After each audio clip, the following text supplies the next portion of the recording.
Bon, cette fois-ci, on est devant le Parlement européen pour parler écart de salaire. Donc selon les nouvelles règles adoptées par le Parlement lors de la session plénière de ce jeudi, par 427 voix pour 79 contre et 76 abstentions, les outils de comparaison des niveaux de rémunération devront reposer sur des critères non genrés et inclure des systèmes d'évaluation et de classification des fonctions qui sont neutres du point de vue du genre. Les avis de vacances et les intitulés de postes devront également être neutres du point de vue du genre et les processus de recrutement menés de manière non discriminatoire. Encore une fois, tout ça, c'est bien de le noter sur le papier, mais on verra comment faudra faire respecter ça dans la pratique. Alors, si la déclaration des salaires relève un écart de rémunération entre les genres d'au moins 5%, les employeurs devront procéder à une évaluation conjointe des salaires avec les représentants des employés. Les États membres devront mettre en place des sanctions efficaces, proportionnées et dissuasives, telles que des amendes pour les employeurs qui enfreignent les règles. Un travailleur qui a subi un préjudice à la suite d'une sanction aura le droit de demander une indemnisation pour la première fois. La discrimination intersectionnelle, le mot est sorti, intersectionnelle, et les droits des personnes non binaires ont été inclus dans le champ d'application des nouvelles règles. Alors là, je suis obligé de le mettre.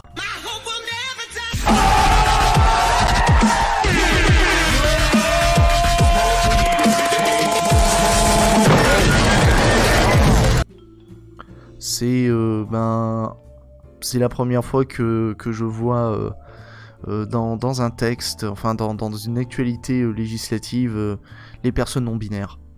Voilà, ça fait extrêmement plaisir. Voilà, c'est génial. C'est bon. Alors, encore une fois, on est sur du théorique, mais on reconnaît effectivement là, et je suis très content parce que ça va faire plaisir. Je pense que ça va faire plaisir aux camarades non binaires, d'avoir de voir quand même une prise en compte, une volonté, même si pour le moment ça reste théorique, une volonté sur le papier de protéger, de préserver les droits des personnes non binaires. Voilà. Et même de prendre en compte la dimension des discriminations intersectionnelles. Voilà. Bon, même peut-être qu'on peut y voir du pinkwashing éventuellement, mais au moins ça a le mérite d'être affirmé. Alors, interdiction du seuil salarial. Donc selon les règles, les travailleurs et les représentants auront le droit de recevoir des informations claires et complètes sur les niveaux de rémunération individuelle et moyens ventilés par genre. Le secret salarial sera interdit. Aucune clause contractuelle ne pourra empêcher les travailleurs de communiquer des informations sur leur salaire ou demander des informations sur la même catégorie de rémunération de travailleurs sur d'autres catégories. Basculement de la charge de la preuve. En matière de rémunération, la charge de la preuve passera du travailleur à l'employeur. Si un travailleur estime que le principe d'égalité de rémunération n'a pas été appliqué et porte l'affaire devant les tribunaux, la législation nationale devra contraindre l'employeur à prouver qu'il n'y a pas eu de discrimination.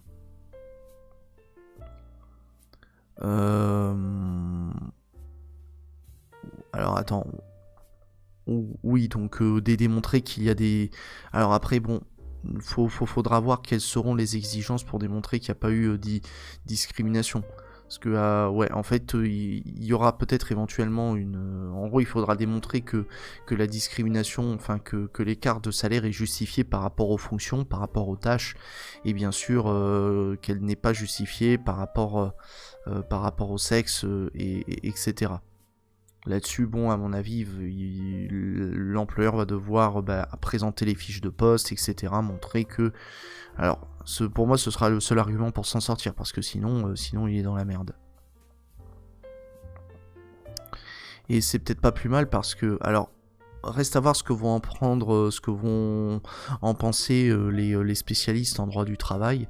Est-ce qu'il y a une preuve diabolique? C'est-à-dire, est-ce que l'employeur serait dans l'impossibilité totale d'apporter la preuve parce que là, c'est prouvé qu'il n'y a pas eu de discrimination.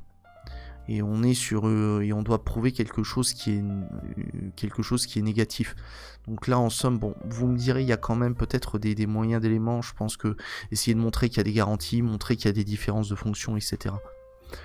Ou alors montrer qu'il n'y a qu'une seule discrimination et que cette discrimination, elle est liée, enfin que la différence de traitement, elle est liée par rapport aux fonctions, par rapport aux tâches qui sont réalisées par la personne. Voilà.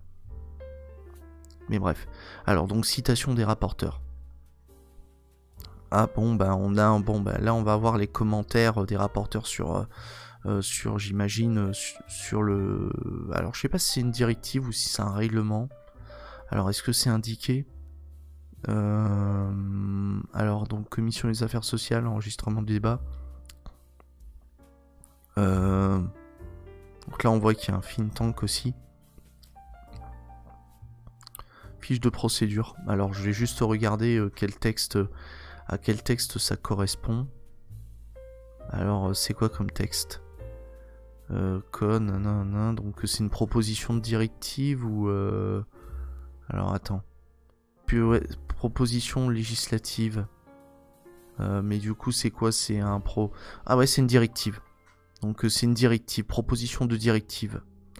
Donc encore une fois, je rappelle qu'une directive, le but c'est on a un texte qui fixe des objectifs et qui fixe un cadre et les États membres vont devoir prendre des mesures, donc des décrets, des lois pour faire exécuter la directive.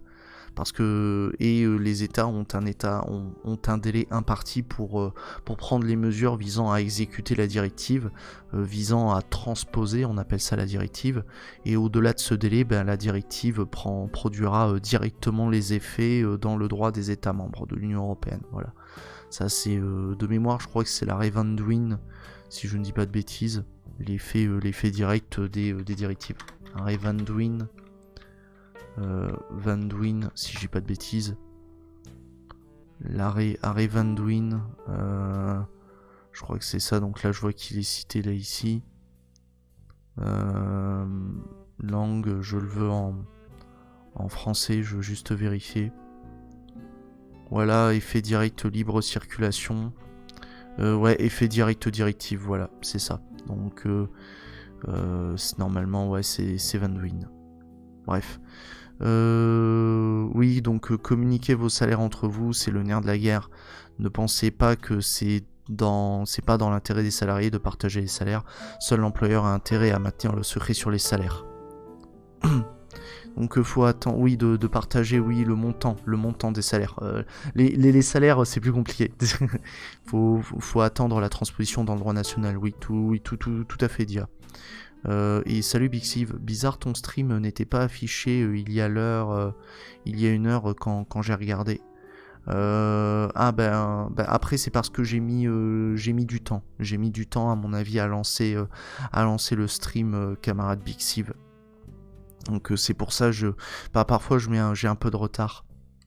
Ouais, oh, ça s'est joué à quelques minutes. Ouais, bon, c'est pas grave, c'est tout. Y a pas de souci, c'est des choses qui arrivent, Bixiv. Mais de toute façon, t'inquiète pas, il y a la rediff, il y a les capsules, et même pour ceux qui ont encore moins de temps, je vais me remettre sur les shorts. Bon, là je vais essayer de. Merde, il est où? Ah oui, c'est bon. Donc là, on va lire les déclarations, les citations des rapporteurs et ensuite on va se faire un petit react avant que je publie les vidéos sur la chaîne YouTube Capsule Vulgadroit et après je vais basculer. Alors, comment on appelle ça? Je ne sais plus. Je ne sais plus. Je suis à l'ouest. Oui, je regarderai. Ouais, y a pas de souci. Alors donc membre de la commission des droits des femmes et de l'égalité de genre, donc la rapporteure Samira a déclaré: ma priorité était de garantir après vous me direz non, on va pas s'emmerder à lire à lire les citations des rapporteurs. Le but c'était simplement de savoir quelles sont les différentes mesures qui sont proposées et qui sont résumées. Voilà. Donc prochaines étapes, donc le Conseil de l'Union Européenne donc devra officiellement approuver l'accord avant que le texte ne soit promulgué et publié au journal officiel de l'Union Européenne. Les nouvelles règles entreront en vigueur 20 jours après la publication. Voilà. Donc contexte, donc que le principe d'égalité des rémunérations est énoncé à l'article 157 du traité sur le fonctionnement de l'Union Européenne. Cependant, dans l'ensemble de l'Union Européenne, l'écart de rémunération entre les hommes et les femmes persiste et s'élève à environ 13% avec des différences considérables entre les États membres. Cet écart n'a que très peu diminué au cours des 10 dernières années. Voilà. Donc je vais vous transmettre bien évidemment dans le chat les sources, donc les différents textes qu'on a. Bon là je vais couper la capsule, donc pour les juristes de YouTube, retrouvez-nous sur Twitch. Voilà.